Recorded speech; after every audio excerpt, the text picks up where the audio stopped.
Jack it up. Hello guys, it's me, Miss Vanilla, and I am here playing a new game for whatever Wednesday, and it's called The Beginner's Guide. So this is the creator of Stanley Parable also made this game, so it's very open-ended, and I'm just gonna try one episode and see how that goes. So I have no idea what I'm getting into really, so yeah, let's play.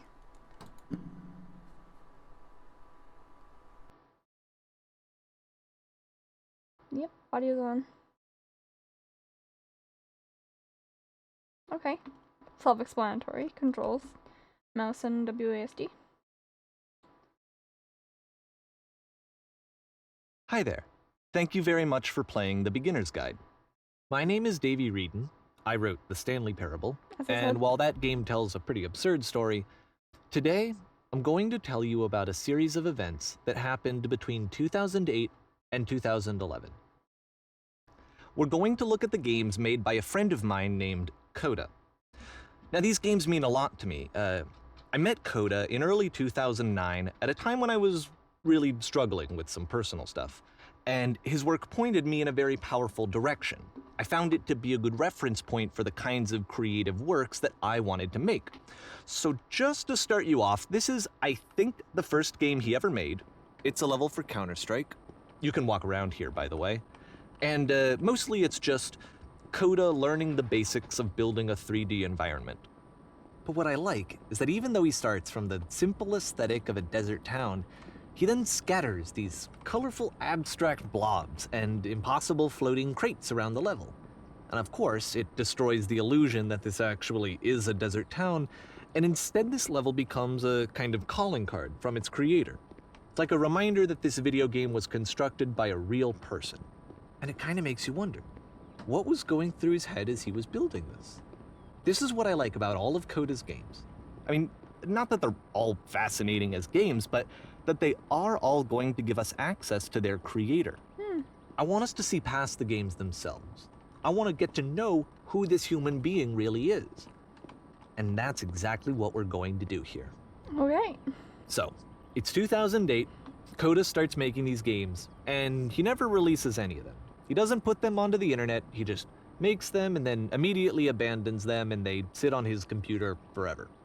And I think he really understood this image of himself as a recluse. At one point, he jokingly renamed his computer's recycling bin to Important Games Folder. Aw. So, you know, this was just how he worked. He tended to crank them out one after the other without even really pausing to try to understand what he had just made, until suddenly one day, he just stopped. In 2011, that was it. He made his last game, and then he hasn't made another one since. And that's why I've taken this opportunity to gather all of his work together, is because I find his games powerful and interesting, and I'd like this collection to reach him, to maybe encourage him to start creating again. It's nice. And if the people like you who play this also happen to find his work interesting, then I'm sure it'll just send that much stronger of a message of encouragement to Coda.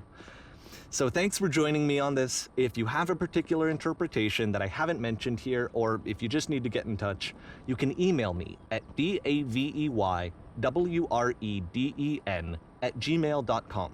Oh, this actually works. Okay, that's about it for introduction. Let's take a look at Coda's first proper game. As each game is loading, I'll show you the date that it was completed. This first one was made in November 2008. Oh, cool. I'm excited, guys. Okay, white room. God.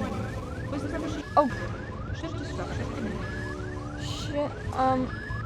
This game is called Escape from Whisper, and it's one of the more generic games you'll see from Coda. This is cool.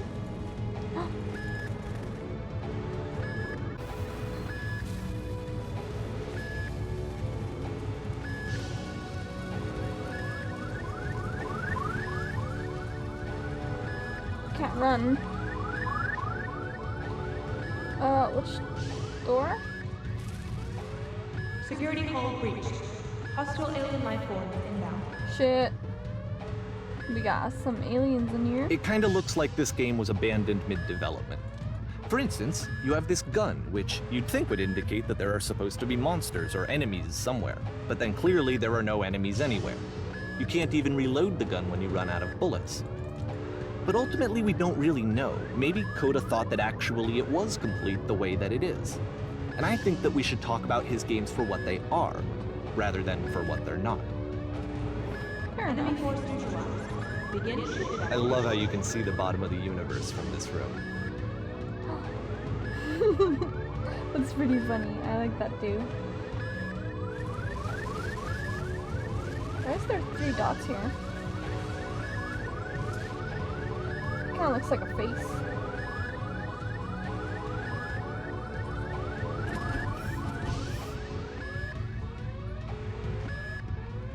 Oh, it's a maze.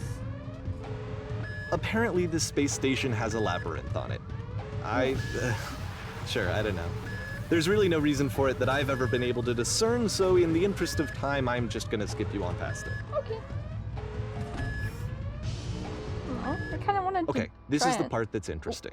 Shut up. The game has this narrative about the whisper machine and how it has to be turned off, and then you get to the engine room.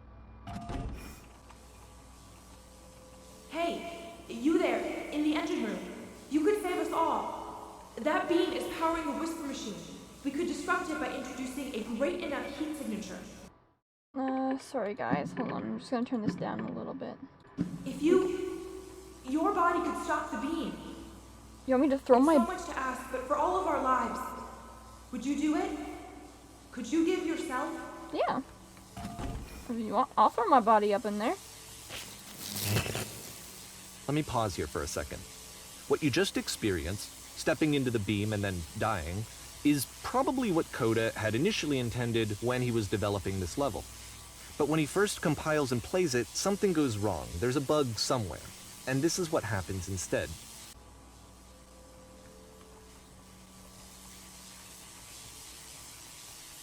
Oh, what? Oh. Space. The beam causes you to start floating. And this is an important moment for him. Because yes, this is technically a glitch, but Coda identifies something human about it, like how small it makes you feel in the face of this larger chaotic system. Or this floating could be the afterlife, a peaceful place, juxtaposed against all of the hysteria that you've just had to traverse. I don't even know. I have no idea what he was thinking, but what's clear is that after making this, something lodges itself in his brain. He wants to do more of these really weird and experimental designs. So he stops work on this and moves on to a stream of tiny little games that go in all sorts of directions. Let's go ahead and take a look at the first game he made after leaving this one behind. Okay.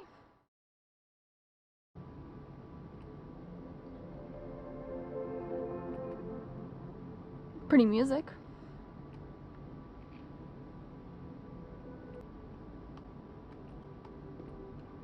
Yep, in this game you Oh. can only walk backwards.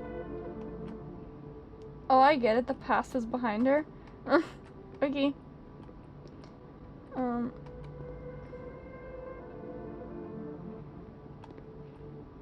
It's pretty ironic. But the So it's a future- short and relatively minimalist experiment Cannot be combining seen. motion and narrative. It is less advanced than the previous game, but does the actually it future seems to be keep more changing? focused, more complete.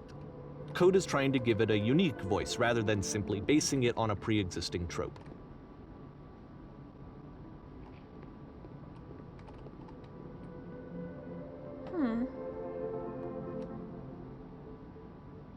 Why does the future keep changing?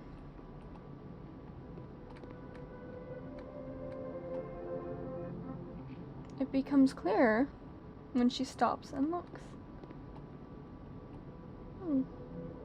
Just go down there then.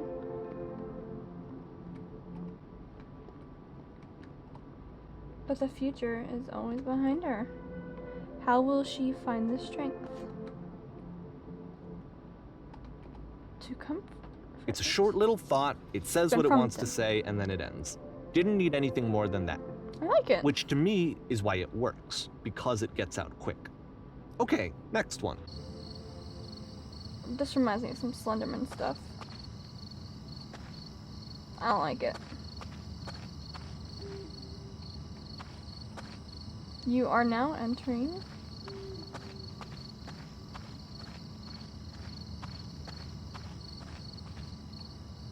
And that's it. Okay, the meaning of this game won't be clear just yet. Please be patient with me for a few more games, and I promise you'll see what makes it interesting. Alright. I'll stay.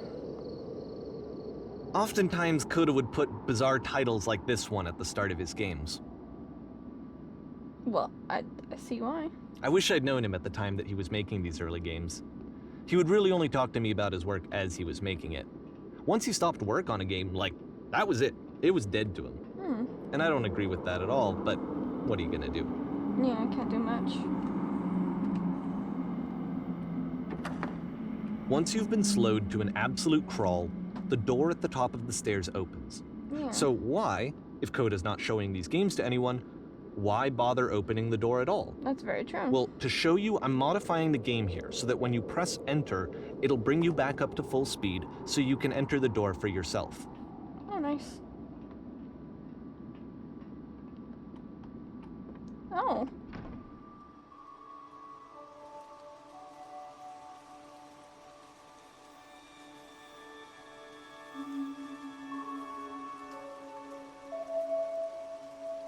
A room that's warm and nice and filled with little ideas for games.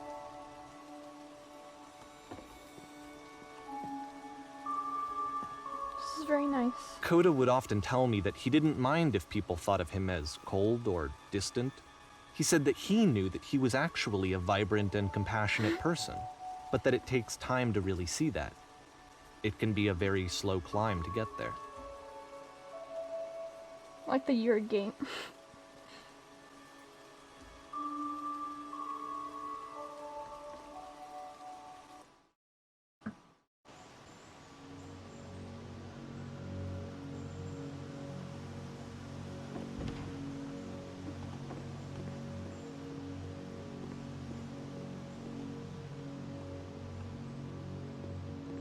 This is interesting.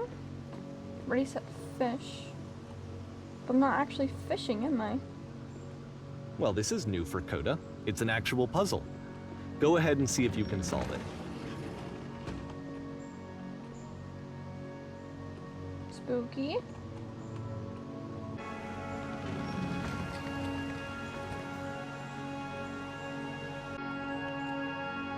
Alright, let me just walk you through it. You're gonna hit the switch on the outside to open the door, then hit the same switch and walk through the door before it closes. You'll see a second switch on the inside, which will open the second door.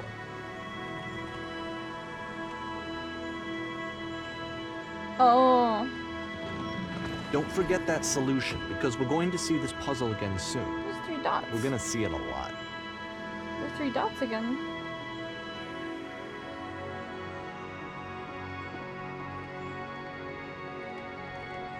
Alright. Okay, so I'm gonna close. Can I close the door? No? So that seems to be it, right? You walk down a corridor, you solve a puzzle, you get to the end. Simple enough. Alright, now I'm going to modify the game again so that when you press enter, it'll remove all of the walls from this room. That's cool. Oh! Whoa! Dude. How about that? There was more to it than we had any way of knowing. I actually find it funny that this game comes after the Stairs game, since they essentially convey the opposite idea. So, in the Stairs game, a dull exterior concealed a rich interior. And then, in this level, a dull interior hides this fantastic outer world. Either way, I think that the point is the same, is that most of the time you don't get to know what you're missing, or even that you're missing anything. That's not your role as a player. So if your role here is not to understand, then what is it?